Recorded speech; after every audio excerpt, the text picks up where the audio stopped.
My name is Buddhi Akhil. I have secured All India rank 566 in this year UPSC CSE 2021. So I'm here with UPSC Time YouTube channel to guide you and to share my strategies and to share some of my personal experiences with you. I have a list of questions with me. Before answering your questions in the latter part of this video, I would like to answer these questions first, which will be asked by most of the aspirants themselves. So, introduction about myself. As I told earlier, myself Akhil Buddhi. I am from Siddipet district of Telangana. I used to live here in my village itself, and I have prepared from my village itself. That is about myself. I try to be in both English and Hindi, but since I am from Telangana, I could not speak much in proper Hindi. So try to please adjust. Coming back to my UPSC journey, I have given 3 attempts so far. Uh, in my first attempt, I failed to clear prelims, and in my second attempt, I failed to clear mains, and in my third attempt, finally able to clear all the stages of this examination. Okay, throughout my journey I try to prepare as my own, since I can't move back to Delhi because I am very close to my family and I would like to prepare along with them with their emotional support. So that is about my preparation journey and about myself. Coming back to my prelims preparation, since prelims is just 100 days away from now, every one of you might be feeling very frustrated, anxious, and fearful about the prelims. But what we have to do is to have a proper strategy. So my strategy for prelims is to prepare static comprehensively and give due respect to the static part. uh, when we are preparing for the prelims now, we tend to give too much focus to the current affairs, PT 365, and we tend to uh, study randomly. Rather, what we should be doing is to fix our book list properly, then revise them again and again as many times as we can. Then we move back to the current affairs and try to prepare them in a safer level. Okay. uh, if you ask me about my GS1 strategy in prelims, my strategy is to attempt 70 to 80 questions with a decent accuracy.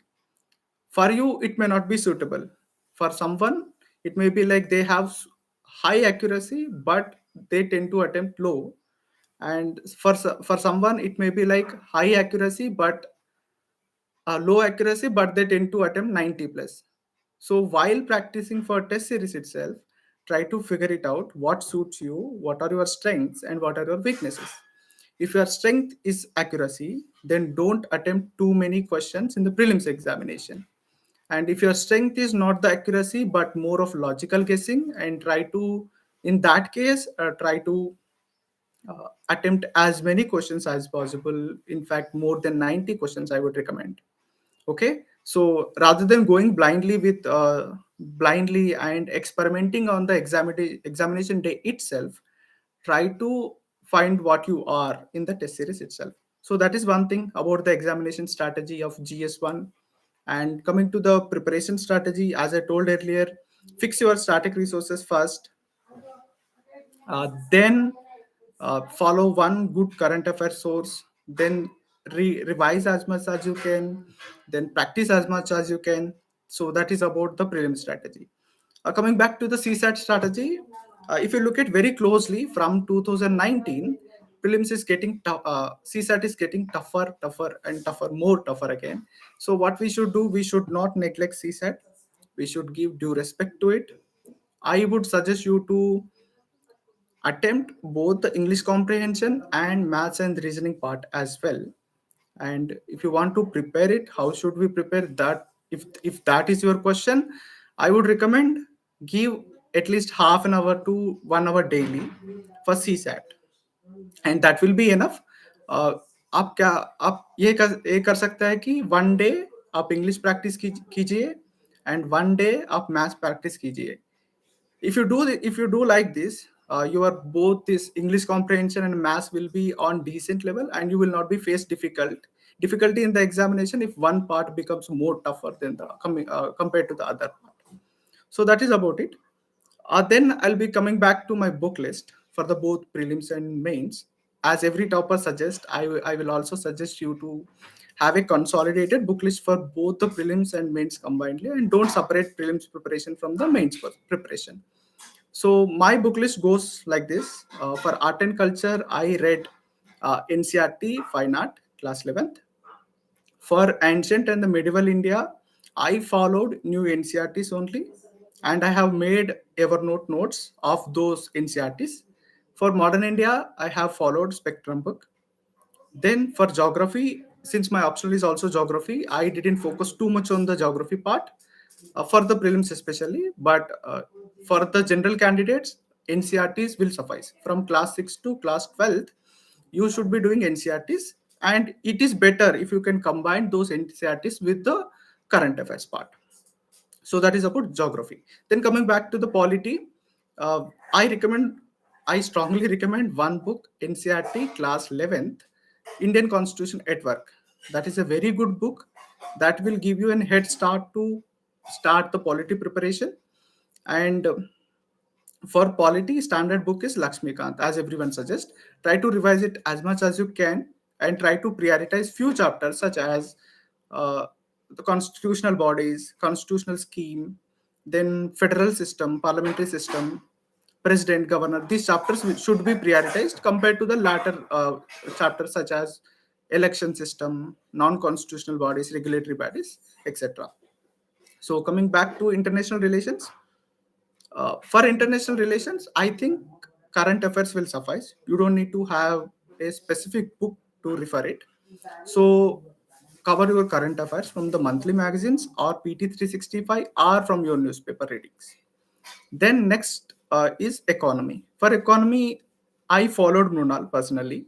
You can follow any other good book or any other magazine which is available in the market, but don't neglect economic survey and budget. Okay. In fact, I made short notes out of budget every single time, and that helped me in both prelims and mains. In prelims, if they ask about any scheme, that will be helpful, and in mains, to quote some data, to quote some scheme, that will be enough. And for science and technology, I didn't follow any particular book. Rather, I read NCRT class 6 to class 10th, and I followed current affairs, and I used Google extensively for science and technology. Since they are also asking many emerging terms and many emerging technologies, it is better to have a look at new technologies through YouTube or some internet search. So that is about it. For environment and ecology, I have figured out that questions are coming again and again from the environment and ecology section. So we should be preparing in detail for environment and ecology also. Since my optional is geography, I went depth into environment and ecology. But for the general people, it is good to follow sources such as Shankar IAS or PMF IAS. It will be your choice, but I recommend PMF IAS for environment and ecology. And for ethics, I didn't refer any book again. I followed the this Google approach, like Google the keyword, then note down a definition, then think about an example from the administrative perspective, and think about an example from personal perspective. Okay, so that is about my book list. Coming back to my optional is geography. Uh, I followed standard book list for geography, like Majid Hussain for Indian geography, then Majid Hussain again for models and theories, and for the perspective, I referred R.D. Dixit and physical geography book. Then I don't think it is a right platform to speak too much about optional book list. And if you want to have my optional book list, you can text me on my Instagram account. My Instagram handle is instagram.com/Akhil, AKHIL .BUDDHI, Buddhi. You can text me anytime. I'll try to give my geography book list. Okay. So coming back to the mains, mains is a very important stage of this examination. It decides your uh, seat, and it decides your cadre and everything. So we have to be very, very, very, very cautious with the mains preparation, and we have to put in our best efforts when it comes to mains examination. For mains examination, every aspirant's doubt is to how to start answer writing, how to make notes, and how to revise, etc. So I'm going to address them one by one. First of all, when it comes to how to make notes for the mains examination, we should be appreciate the fact that UPSC has provided with a very detailed syllabus. There are so many keywords and so much of detailed parts are there. What we need to do, we need to stick the syllabus on our study table, and we need to identify what are there in directly mentioned in the syllabus. On priority basis, we should first make notes for those topics which are directly mentioned in the syllabus. For example, urbanization as a topic directly mentioned in the syllabus of GS paper 1. We need to prepare at least 1 to 2 pages notes of notes on the urbanization topic. Then we have to move in that way, and once we finish this first layer of note making, then we have to dig deep into the current affairs. Then we have to make notes on the peripheral topics. Urbanization is directly mentioned in the syllabus, but urban green bonds, urban financing, urban development financing, smart cities, which is not directly mentioned in the syllabus. For that, we need to prepare notes in our second run. Okay, so that is about note making. Note making you can do offline, or you can do it on apps such as Evernote, Google Notes also. Both are good, and there are advantages and disadvantages in each method of note making. So you can choose any one of them according to your interest and according to your personal suitability. Coming to the answer writing, uh, everyone is fearful about this answer writing, because many times we read so many things, we read so much, but we fail to put that thing into the paper. So for that, we need to practice answer writing, and we need to do that extensively and over a period of time. It will not come to you miraculously in one night and in one day. We have to be patient with the answer writing, and we have to start slow. Over a period of time, with persistent efforts, answer writing will come to you naturally. My method of doing answer writing is to uh, collect some random question papers from the market, collect their model answers also, write those tests in my home itself, then try to compare my answers with the model answers of coaching institutions. While doing this, you will get to know that there are so many good things which are there in the model answers, and you will also appreciate the fact that there are also unique things which are there in your answers. So try to identify what are the unique qualities of your answer writing. Don't lose that charm. Note those unique points somewhere, and try to read them again and again, so that you produce your own unique points in the actual mains examination. And be humble enough to accept that your answers will be decent or average or below average many times. So during those cases, try to get points from the model answers, and try to note them down in your notes, and try to revise them again and again, so that you can produce those quality points in the mains actual examination. So you effectively, by this method, you are combining your unique methods and your unique points along with the best points which are given by the coachings. So that will give you a competitive advantage. So that is about answer writing. And for those people who can't afford test series, outright test series which are available in the with the coachings, you don't have to join them properly. Okay, you can choose other methods also. You can practice your own also, and you can also practice with your friends, seniors, mentors, etc. But those who can afford, it is good to join the coachings, and it is good to join the test series of coachings. Rather, I stand correct myself. But the joining a test series is not enough. You have to evaluate your answers by yourself also, in addition to the evaluation done by the coachings. So that is about mains answer writing, note making, and revision. Okay, the next question is how to prepare for interview or personality test.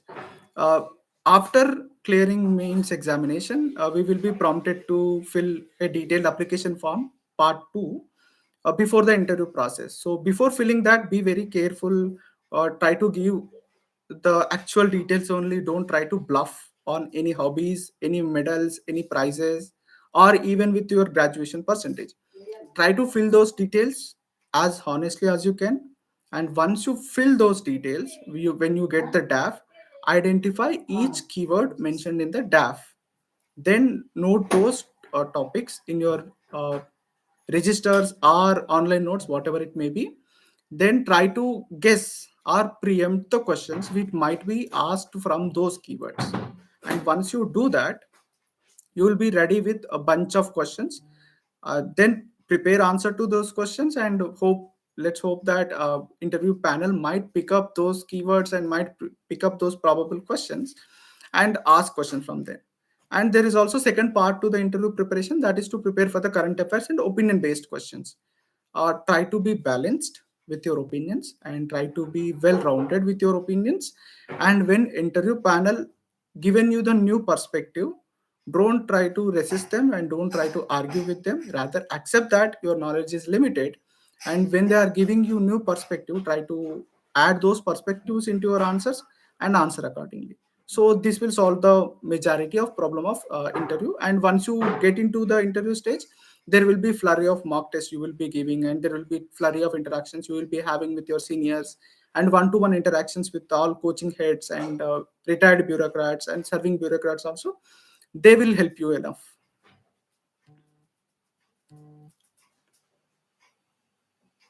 Okay, the most important part of this preparation is to have a look at the syllabus, and other important part is to have a look at the previous year questions. So the actual question is to how okay, how much previous year questions analysis will help in this examination? Uh, I would suggest a lot. I'll say a lot. Why? Because if you look at the previous year questions and if you see them properly, you will get to know that to what extent UPSC is asking questions on a particular topic, and how much depth it is covering and how much breadth it is covering, how far you from the standards which have been examining by the UPSC. So just have a look at the previous year questions, try to identify what are the topics they are constantly focusing upon, and try to gauge the depth and the breadth. Then while preparing, try to adjust your standards of preparation to those standards. So that will help you to remain in a consistent course of action, and that too in a right direction.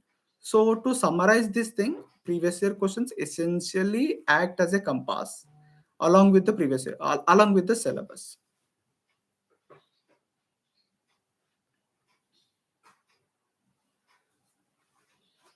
Okay, another important question is that कि UPSC में coaching कितनी important है.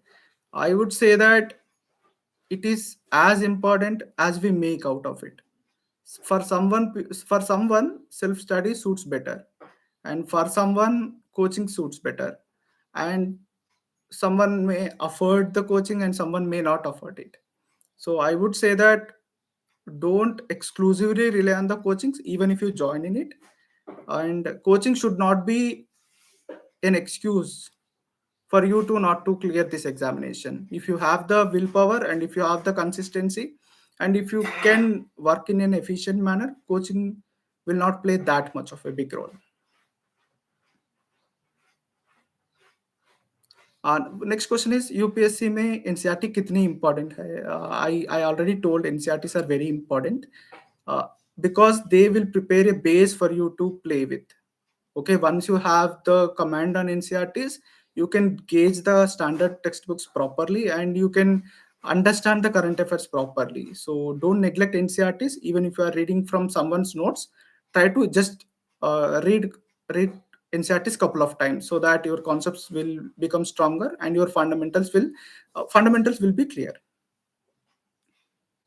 Okay, coming back to the current affairs again, as we discussed earlier, current affairs are important, but compare with the static, current affairs are not that much important. Having said this, we should not ignore current affairs also because they do play some role. Okay, for that, I'll be discussing this. What is the source of the current affairs? How many months current affairs should be covered, and how to make notes out of it.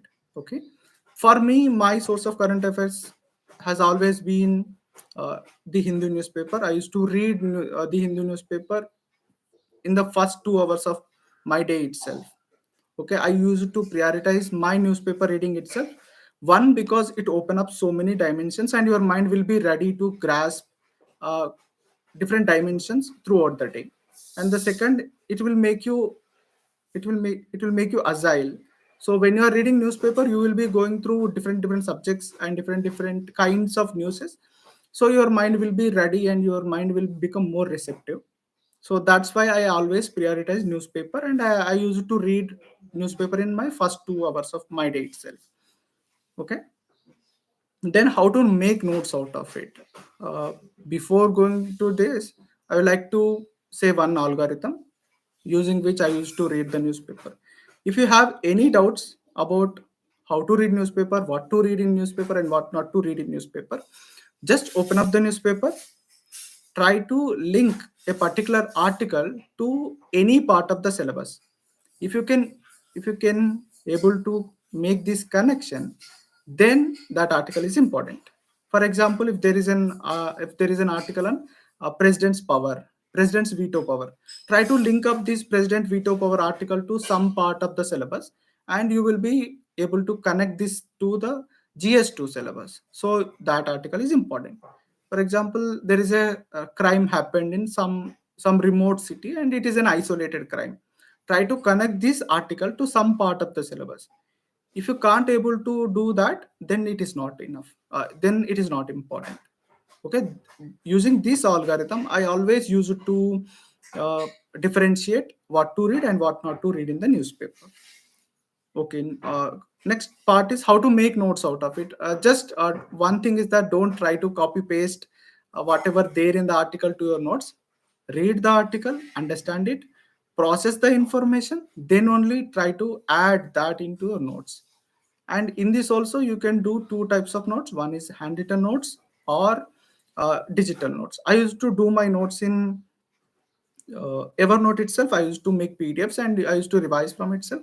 So if you want to have that one, you can text me on Instagram. I'll provide you the necessary links for my current affair notes. Okay, I'll quickly go through other peripheral questions. And the next question is that uh, how much magazines are important? They are important, but uh, cost to benefit ratio is not that good. So I would only recommend you to go through them very, very, very selectively and try to do only editorial pages of those magazines and don't try to spend too much on it, because you are already covering so much current affairs from the newspaper itself and magazines, monthly magazine itself. The next most important question is that ki, sir, we are preparing and also working. So how can we cover newspaper and magazines? So one thing you can do, if you are a whole-time aspirant, if you are a full-time aspirant, don't compromise with the newspaper reading. uh, you should read your newspaper. And those who are working, I understand that you cannot read newspaper for 2 hours or 90 minutes, whatever. So you can rely on the monthly magazines of any coaching institution. That trade-off we can do.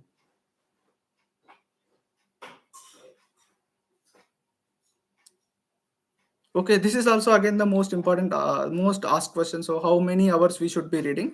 I would say that 6 to 8 hours of productive study is enough. If you can study more, that is very good. If you can't study that much of time, try to improve your daily routine planning and try to improve stamina a bit. Then you will be able to read 6 to 8 hours comfortably. Okay, coming back to the discussion of timetable, for some people making timetable works. For some people making timetable will not work. Okay, for those who for those who could not stick to the timetable, I recommend not to make timetables.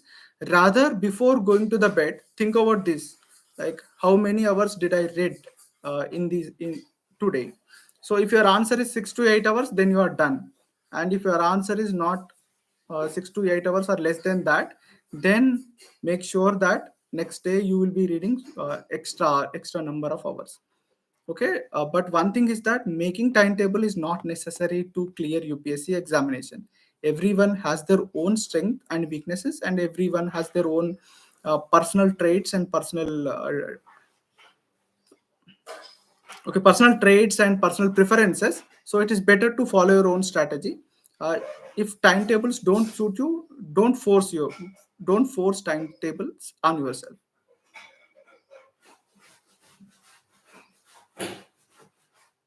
Yeah, Aditi, yes, management people can give UPSC. To give UPSC, the basic qualification is to have a graduation. Okay, so you can give UPSC. Okay, is it necessary to go Delhi to prepare for UPSC? So with this internet era and the internet boom in India, I don't think shifting back to Delhi is a very important and very necessary step to clear this examination. If I can tell my own story, I never stepped out of my village. Okay, I always prepared from my village, because as I told earlier, I have close affinity with my family and I need their emotional support in this tough journey. Okay, so shifting to Delhi is not recommended also because of various reasons. And if you can afford and if you want to go to Delhi, you can go back.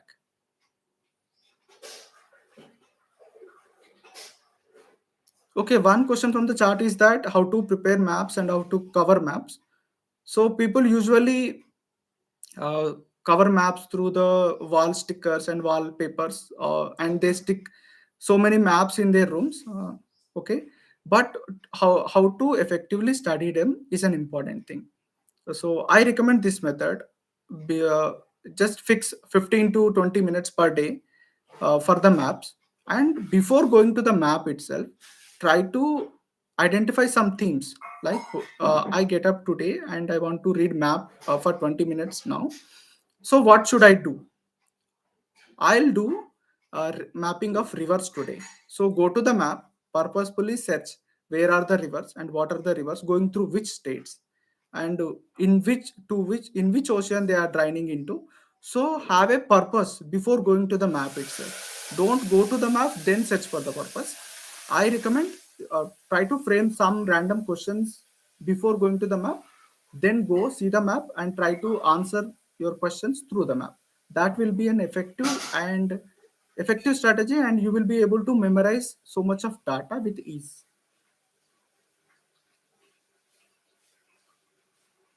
Okay, the next question is how to do revision. Revision should be on daily basis. What I used to do, I used to read newspaper for the first 2 hours of my day, and for the next 1.5 hour, I used to revise only. So you may revise whatever you wanted to do. If prelims is near, you will be revising on the basis of topics, and if there is mains which is coming earlier, then you will be reading based on the syllabus, based on the papers, and based on the test series schedule also. So have a fixed schedule for the revision. Every day try to revise on the same slot so that it will become a routine and you will not be procrastinating too much.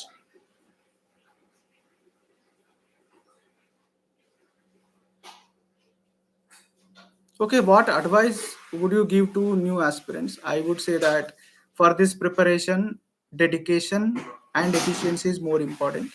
Dedication helps you to be consistent, and efficiency makes you to cover the syllabus properly. If you can combine both this dedication and efficiency, that will be a deadly combination. Okay, I have finished with the most asked question sent by the chat. Now I'll be taking up your live questions. And if you have any prominent live questions, I'll be happy to answer them.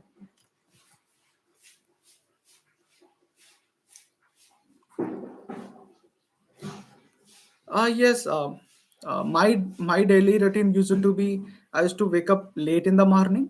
I will admit that I used to wake up late in the morning. Then I used to read newspaper for 2 hours. Then I used to take 10 to 15 minutes of break. Then I used to revise 1.5 hour. Then I used to make a lunch for between 1 to 2, and from 2 to 5 I used to revise one big subject. I used to term it as slot 1 for the big subject. I used to do that subject. Then from 5 to 6:30, I used to do exercise, yoga, and meditation.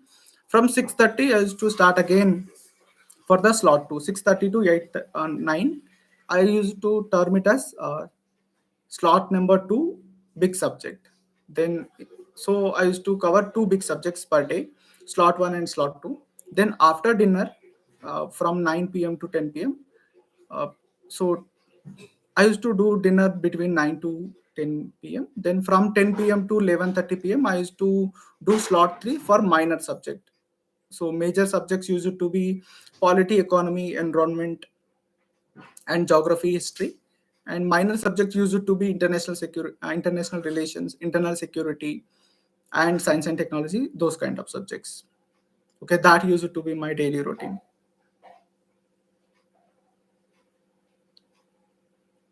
Okay, what are the components to secure high marks in essay writing? For essay writing, UPSC already given you some criteria.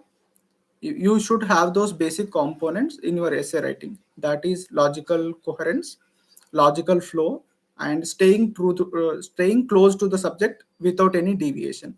If you can ensure this thing, you will secure good marks. Okay, I would say high marks, but you will at least secure good marks.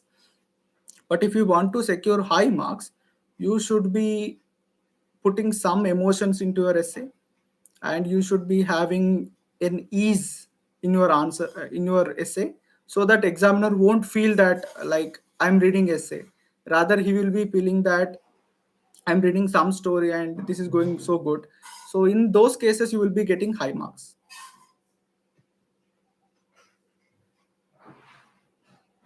So, how to start preparation as a beginner?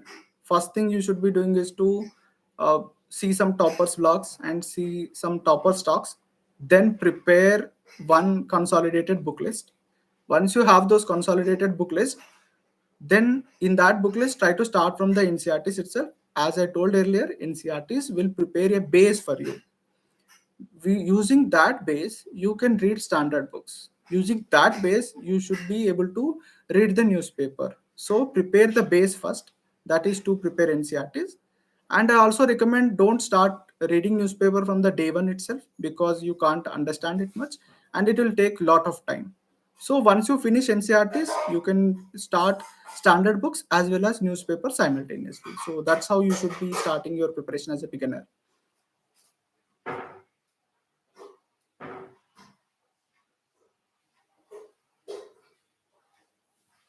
So, how to tackle with new set of options in prelims question paper in those 2 hours? We should appreciate that every year UPSC inventing something. So every time UPSC will come with its own bag of tricks. So better not to think too much about those options, about those new set of questions. Rather, we should be doing our basics properly. That is to prepare the standard books, prepare notes, and being prepared with the consolidated and concise notes, and practicing the test papers effectively rather than not just for the sake of test practice.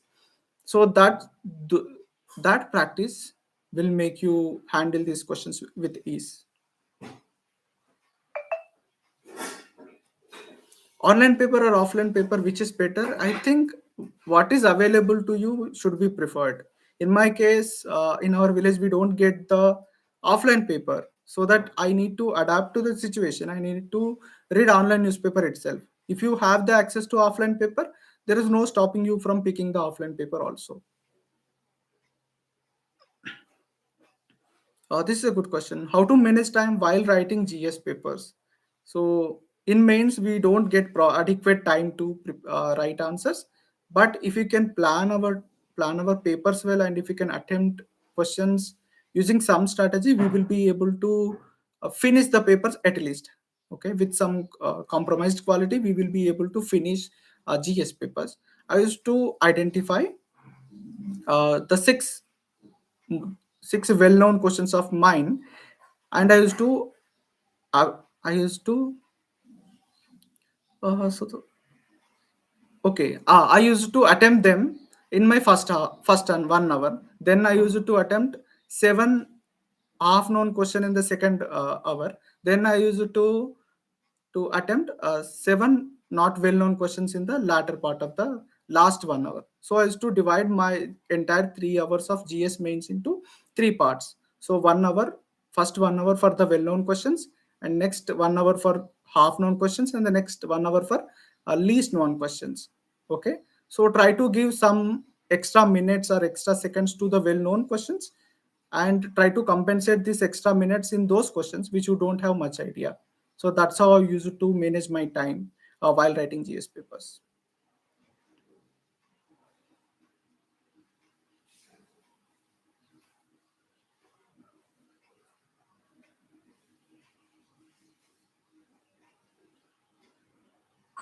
Okay, my interview experience was very much, I would say, very surreal.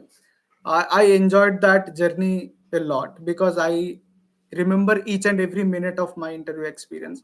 Uh, from the gate of UPSC to the chairman's panel and to the gate of UPSC, I remember everything.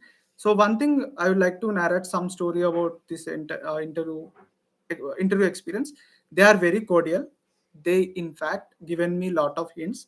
They in fact discussed me so many things and told me so many things also. Okay. Uh, I like to take this question. Now I'm in graduation first year. How can I start and what I do this time? Okay, so for those who are in the graduation first year and the second years, try to be serious with your graduation first. Then think of this case scenario, like if there is no UPSC in next 2 years, you should be able to make a career out of your graduation. Ensure this first. Once you ensure that this thing, then try to think about UPSC. Okay, I recommend you to switch to UPSC in third or fourth year of your graduation. That will be the better stage. But before that, try to at least secure a living out of your graduation subject.